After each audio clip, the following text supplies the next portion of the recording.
7:34 na umaga. Good morning sa bawat isa.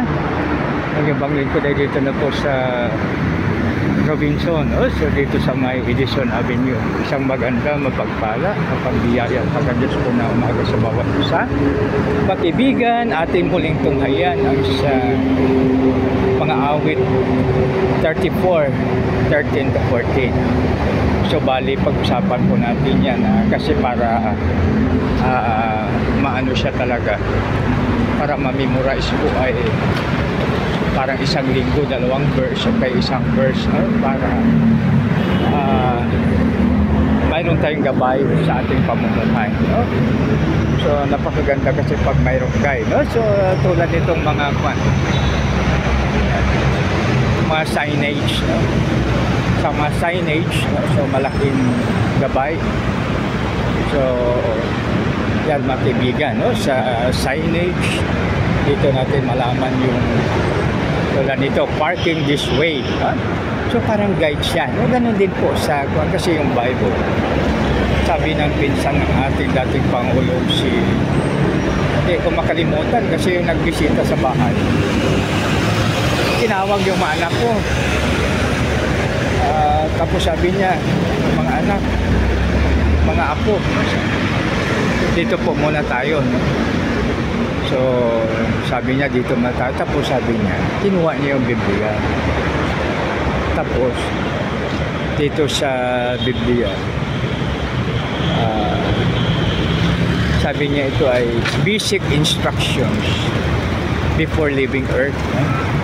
So tama naman, no? Sabi niya yan ang Biblia. Basic instructions before leaving earth. So tama naman, no? Kasi ang Biblia ay basic instructions, no? So tapos habang siya na palaot, no? Sabi niya, tingnan nyo, magbili kayo ng mga appliances, no? Mayroong basic instructions, mayroong manual. So ganun din po ito, sabi niya, itong Biblia na ito, no? Kaya kasi nakalagay dito sa mga awit 34, talaga dito sa 13,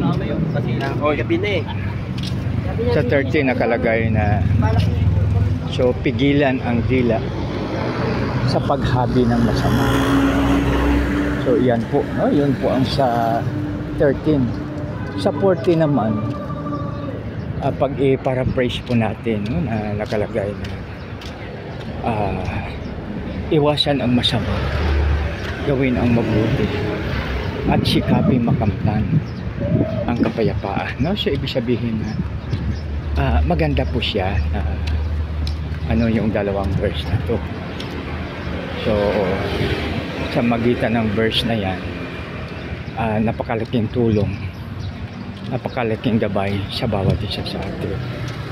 So kuwan siya talaga, no? So ibig sabihin na useful sa bawat isa sa atin. So very useful po talaga. So biro mo yan sa dalawang verse na po ay unang-una, no? Para makagawa po tayo ng mabuti. Unang-una naman talaga po ay ang ating sinasabi, no?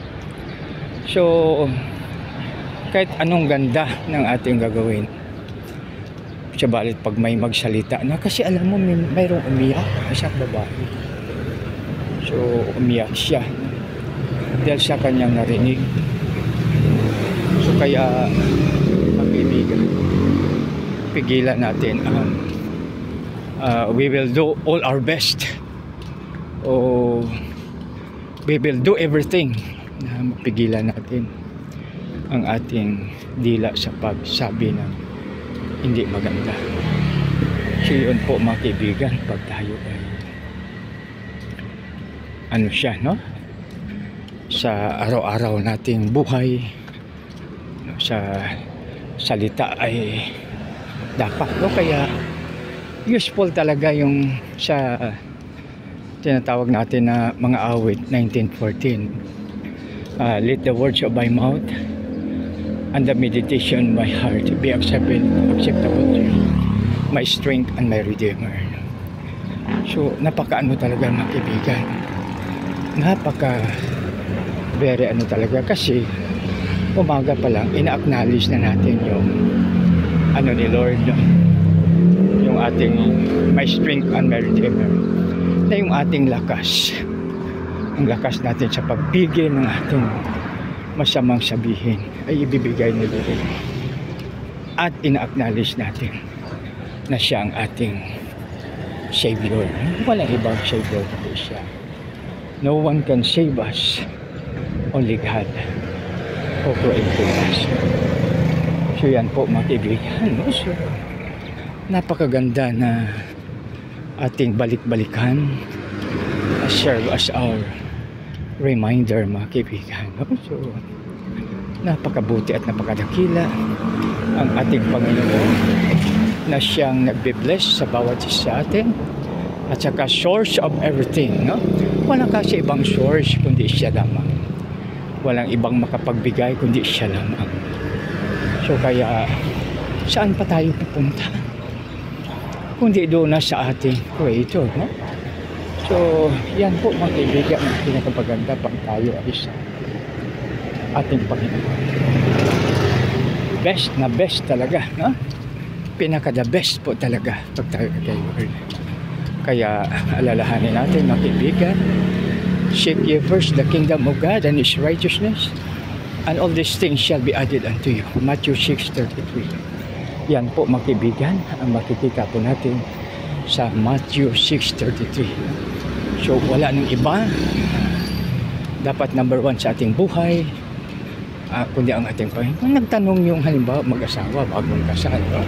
Sabihin ng bride, sino ang number one sa iyo? Kundi sabihin ng si Lord, siyempre pangalawa ka, no? So kaya walang problema, no? So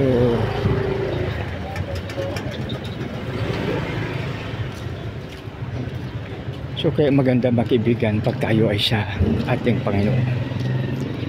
So walang iba, no, na makatulong sa atin sa oras ng pangailangan, whatever the situation is, whatever the circumstances is, whatever or wherever you are, God is in control of everything. At ang kanyang reinforcement at ang kanyang augmentation force sa magitan ng kanyang mga angheles ay hindi nadidelay, hindi nauna, hindi palagi, sa perfect timing, no? Naalaala natin si Abraham, no? Sabi ni Lord sa kanya, Abraham, ihandog mo sa akin si kaisa-isa mong anak na si Isaac. Hindi nagreklamo si Abraham. So yung papunta sila sa Mount Moriah, nagdala sila ng siyempre panggatong gawing altar. So yung matapos na yung altar, ginapos ni Abraham si Isaac. Si Isaac naman masunurin, hindi rin nagreklamo. Subalit yung itaas na yung kanyang punyal, may tumawag, Abraham! May tumawag sa kanya, huwag mong saktan ang bata. So yung ibig sabihin, palaging nasa perfect timing ang tulong ng ating Panginoon. At saka naalaala ko mga kapatid na ang matuwid, ang taong matuwid ay maraming mga dumarating mga problems, subalit every time na may problem, God rescue, rescue tayo na ating tayo. Kaya makibigan sa ating buhay habang tayo ay sa mundong ibabaw, huwag kalimutan ang ating Panginoon na siyang lahat ng lahat sa bawat isa sa atin. God is in control. Kaya no need to worry mga kaibigan, dahil God is always in control. Kaya bakit pa tayo maghanap pa ng iba kundi siya lamang na may lalang ng hanap at mapa. At aking naalaala sa salita ng Diyos, nalalang ang langit, ang buwan, ang araw, ang buwan, at bituin maririkit. Maraming salamat. God bless us all.